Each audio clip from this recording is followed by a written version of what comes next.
শনিবার থেকে আগরতলা এমবিবি স্টেডিয়ামে শুরু হয়েছে ত্রিপুরা বনাম মুম্বাই দলের মধ্যে রঞ্জি ট্রফির তৃতীয় ম্যাচ। সকালে মুম্বাই দল টসে জয়লাভ করে ব্যাটিং করার সিদ্ধান্ত নেয়। মাঠ ভিজে থাকার কারণে নির্ধারিত সময়ের 1 ঘন্টা পরে শুরু হয় ম্যাচ। দুর্বল শট নির্বাচন এবং অগোছালো মনোভাবের কারণে যখন লাইনচ্যুত হয়ে যাচ্ছিল মুম্বাই, তখন দলকে পুনরায় ট্র্যাকে ফিরিয়ে আনে সূর্যাঞ্চ শেরগে। তবে 99 রানের দুর্ধর্ষ ইনিংস খেলে দুর্ভাগ্যজনকভাবে মণিশঙ্কর মুরা সিং এর বোলিংয়ে নিজের উইকেট হারান সূর্যাঞ্চ শেরগে।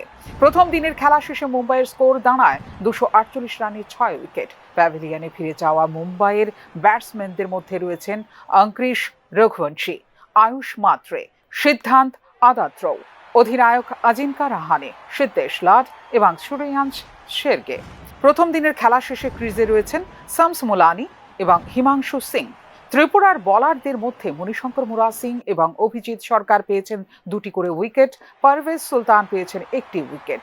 রবিবার ম্যাচের দ্বিতীয় দিন মধ্যাহ্নভোজন পর্যন্ত ব্যাটিং করে ত্রিপুরাকে ব্যাট করার আমন্ত্রণ জানানোর প্রাথমিক পরিকল্পনা নিয়েছে মুম্বাই দল। এদিকে কর্মব্যস্ততার মধ্যেও মুম্বাই ত্রিপুরা ম্যাচ দেখার জন্য শনিবার এমবিবি মাঠে উপস্থিত ছিলেন মুখ্যমন্ত্রী ডাক্তার মানিক সাহা। নরসিংগড়ে আন্তর্জাতিক মানের স্টেডিয়াম তৈরি করার কাজ কিছুদিন ধরে থমকে আছে। এ ব্যাপারে মুখ্যমন্ত্রী বলেন, টিসিএ এবং ঠিকাদারের মধ্যে কিছু সমস্যা সৃষ্টি হয়েছিল।